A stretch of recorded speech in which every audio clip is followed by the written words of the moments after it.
शिवकाली समाज चैनल पर आप सभी का स्वागत है। आज का विषय है सवारी वाले व्यक्ति को किन किन नियमों का पालन करना चाहिए।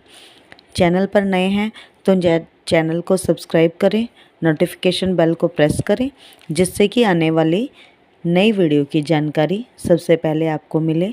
वीडियोज़ को लाइक करें, कमेंट्स ज़रूर करें, जिससे मुझे नई वीडियो बनाने का प्रोत्साहन मिलता है। मेरे दूसरे चैनल शिव शक्ति दरबार दीवानी माँ वैष्णो की पर भी विज़िट करें। वहाँ मैं दरबार से संबंधित वीडियो शेयर करती हूँ। वीडियोज़ को वहाँ भी लाइक करें, कमेंट्स में जय माता दी ज़रूर लिखें। आइए चर्चा करते हैं अपने विषय से संबंधित।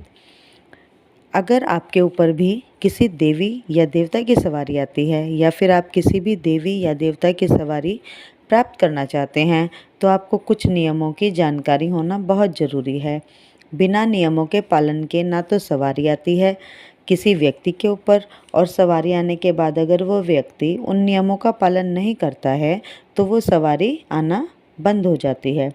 क्योंकि सवारी जब किसी व्यक्ति के शरीर पर आती है तो उस व्यक्ति का शरीर देवतुल्य हो जाता है, और उस व्यक्ति को अपना शरीर देवताओं की तरह पवित्र रखना होता है, देवताओं की तरह नियमों का पालन करना होता है, जिसके कारण वो सवारी सदैव उसके पास रहती है और उसकी बात मानती है, और वो जिस तरीके से चलाना चाहता है उस शक्ति को, वो उसी तरीके से कार्य करती है।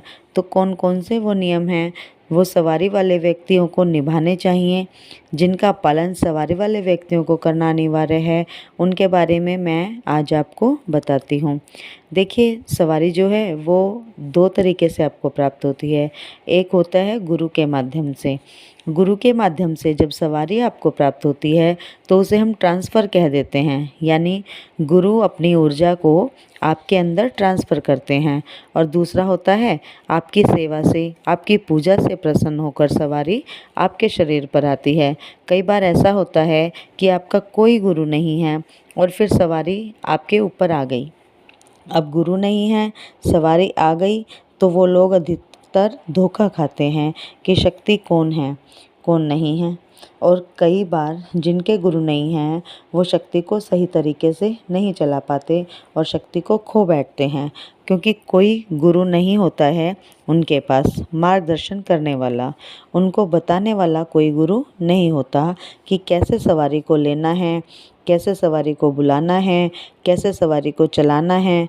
तो वो क्या करते हैं कि अनजाने में बिना गुरु के नियमों का पालन नहीं करते, और जब नियमों का पालन नहीं करते तो वो फिर सवारी को खो बैठते हैं और फिर साधनाएं करते हैं, मंत्र जाप करते हैं, जगह जगह वो भटकते हैं ताकि वो सवारी उनके ऊपर वापस आ जाए।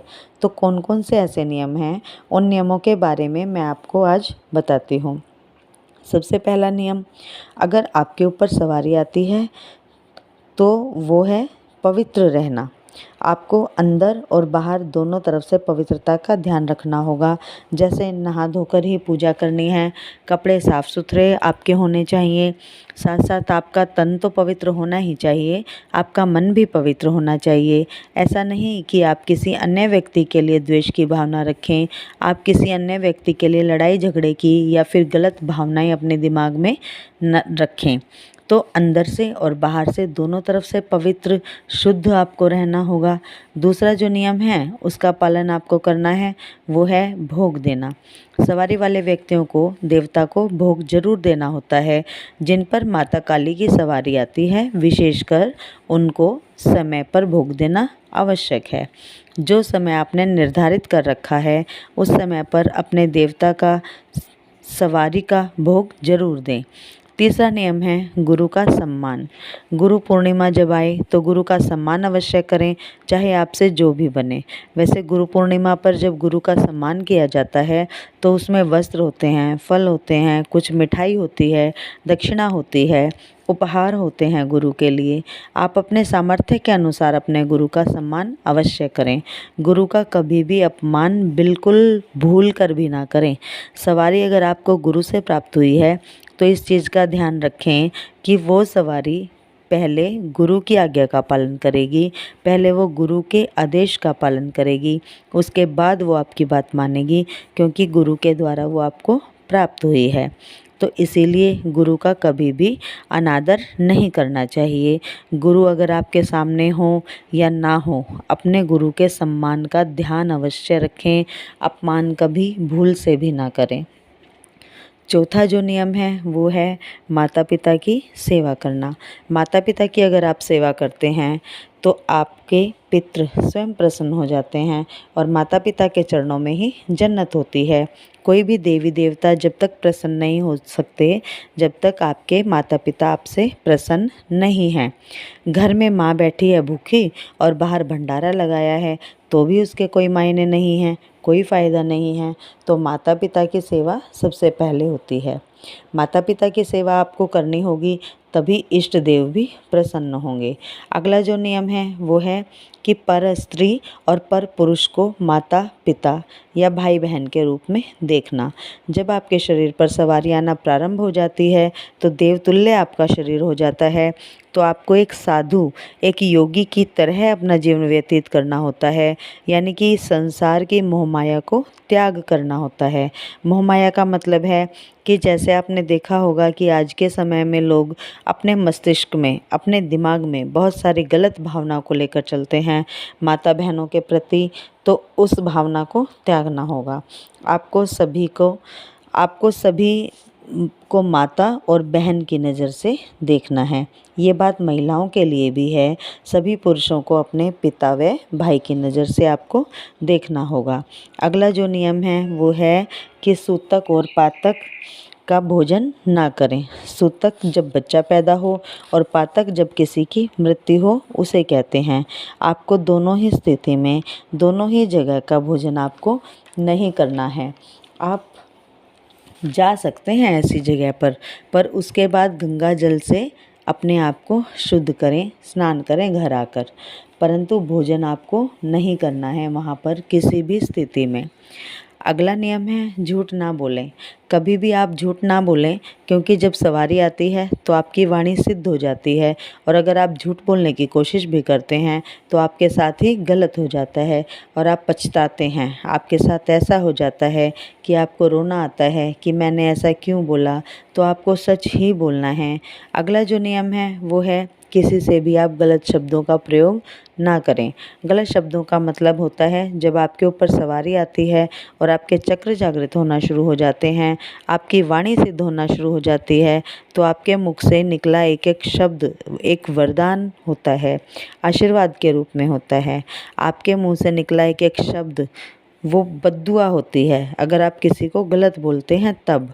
और दोनों ही चीज़ें सत्य होती हैं।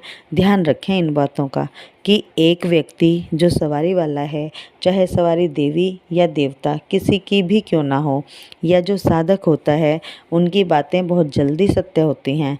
तो ऐसा ना हो कि आप किसी से गलत बात बोल बैठें और बाद में वो चीज़ें वापस ना आएँ, तो शब्द आप वापस ना ले पाएँ, क्योंकि वो जो शक्ति आपके अंदर बैठी होती है वो उन चीज़ों को सत्य करने लगती है, क्योंकि वो शक्ति आपके अनुसार चलती है और आप जब उसे जैसा चलाना चाहते हैं, उसे जो भी आज्ञा देते हैं, तो फिर वो उस कार्य को कर देती है।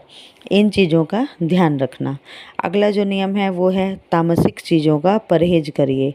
कई लोग कमेंट्स में पूछते हैं कि हम इनकी सेवा करते हैं, हम उनकी सेवा करते हैं, तो हम तामसिक चीज़ों का सेवन कर सकते हैं या नहीं।